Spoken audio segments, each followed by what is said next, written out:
Here we are today interviewing Dr. Dooley, the new Dean of the College of Public Affairs and Education. How are you doing today? Doing great, doing great. I'm glad to be here. Glad to have this conversation with you. Awesome. I'd like to start off by asking a little bit about your educational background. Oh, so I have a bachelor's degree from the University of Central Arkansas. I have a master's degree from the University of Memphis and a PhD in public policy from the University of Arkansas. And from there, kind of how did you get into the professional world and what's your background there? Oh, okay, it's kind of a long story, but long story short, it was back, I'm dating myself a little bit. It was back in the summer of 2004. Actually, I guess it was late spring, early summer. I was actually wanting to go ahead and start a career as a coach in coaching for high school. And I went and called an old professor friend of mine at Central Arkansas, and I wanted to go ahead and get a letter of recommendation or reference, from him. I mean, long story short, he said, well, we have a position coming open here to teach 5 sections of 55 U.S. government students. Are you interested in that? And started handing me information. I was like, well, yeah, sure. So I went ahead and at the time we didn't have emails exactly, so I faxed him the information. So I guess it shows how old I am. I faxed information to him. We went ahead and had a conversation. I did an interview. I did sort of like a teaching sort of thing, and then they hired me and then started the process. And then after the first year, they said in order to stay, you need to go get your PhD. And so that's how I ended up back in 2004. So throughout your education and your work as a professor, what have been your research interests? Oh gosh, so I have always been interested with things related to issues related to social justice, impact on marginalized populations, issues related to poverty, and so when you think about marginalized populations, I know obviously people talk about black and brown populations, which in this country there's a history of marginalization and marginality from that standpoint. But also we're also talking about rural populations as well. I mean, so when you think about from a policy perspective, public policy tends to favor urban centers and suburban centers over the rural ones, and so. I think that intersection really between, I guess you could say, sort of race, ethnicity, rural populations, children, for example, the elderly. So any sort of group that's been marginalized, I think, from sort of the standard sort of policy perspective is what I'm interested in looking at. Awesome. And how did you, or why did you choose your path in terms of becoming a professor or being interested in policy or anything? Well, I mean, public policy can be defined as anything the government chooses to do or not do, right? Any action or inaction of government. So from that standpoint, that mechanism to me had some appeal. But I grew up in an era, where when Bill Clinton. I know he has some challenges, as a person or whatever. But Bill Clinton, that sort of notion of hope and the government can actually work to sort of help people and change people's lives and pathways. That part really intrigued me. And I know people only think about the president or they think about an executive, but there are over 89,000 different governments in this country. When you think about the federal, the state, and the local levels, and school boards, and development districts, and all those sorts of ways. So 89,000 different ways that people can access government, can access public policy, and can make a difference. And so for me, it was an empowering sort of thing that I'm not in this alone. Collectively, we are government, right? In this democracy, so we can band together. We can access public policy. We can access our leadership. If we can't access them, we can run and we can become leaders, right? From that standpoint, in whatever venue. So for me, it was exciting and passionate. So yeah. Awesome. If you could teach a class on any one thing, what would it be?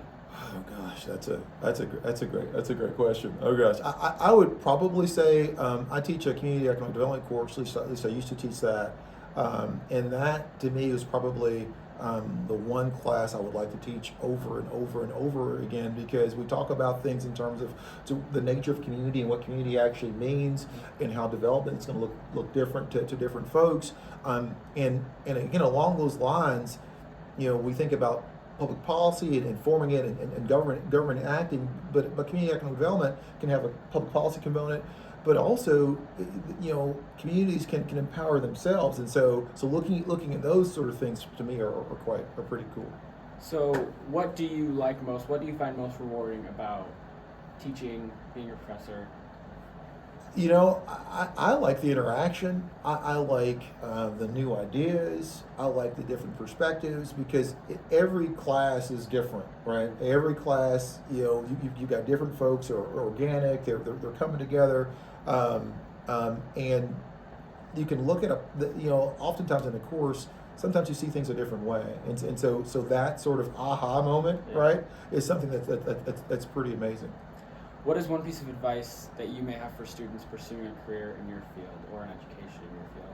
Well, I think the one thing I would sort of say is that don't give up, right? I mean, I think oftentimes when we think about regardless of art of just my field or my area, but I think across the spectrum, I think sometimes students get disheartened. They come across a class or professor that may be a bit more challenging what they were expecting, so their expectations aren't necessarily in alignment, and so then sometimes they give up and they drop out and that kind of thing. But I'd say stay the course and keep fighting. So that's a one bit of advice I would say, that the times are going to be a little tough from time to time, but there's always you can do any. Long story short, the bit of advice that I got a long time ago from a mentor of mine was you can do anything for 16 weeks at a time. So I would say just stick with it and keep pursuing it. All right. So now we're gonna do some rapid fire fun questions here, right? Okay. So, what is a movie that you could watch every day? Oh gosh, The Last Man Standing with Bruce Willis. Okay. Dream vacation spot. Oh, that would be Cancun. Have you been there? I've been there a couple of different times. I'd love to go back. What is a weird fact that you know? A weird fact? A weird fact. I can't think of one off the top of my head. I apologize. That's all right. Which famous actor would play you in a movie of your life? Oh, Denzel Washington. Okay. Botanical garden or art museum? Oh gosh, Botanical Garden. What is your all-time favorite food? Oh, pizza. What kind of pizza? So it's actually chicken bacon ranch. Okay. What are some of your hobbies outside of work? So, work has taken up a lot of my time recently, but I do like. This is going to sound boring, but I do like reading, and so right now I'm rereading Renegade, which is sort of sci-fi, it's military sci-fi. It's a really great text. I like to play chess from time to time. I like to drive, so sometimes I'll just hop in the car and get my 8-year-old. He'll be in the back seat, and we'll just drive for an hour and a half, just really around the Springfield, Central Illinois area. Okay, is a burger a sandwich? Yes, of course it's a sandwich. If you could live in any historical period, what would you choose? Oh gosh, I'm gonna. This is gonna sound hokey, but probably now. I think there's a lot of opportunity. There are a lot of options now. In our current sort of thing, I think there are more people who are becoming the best form of themselves right now. So I would say now. What is your favorite holiday? Oh, Christmas. Okay. What is your favorite book?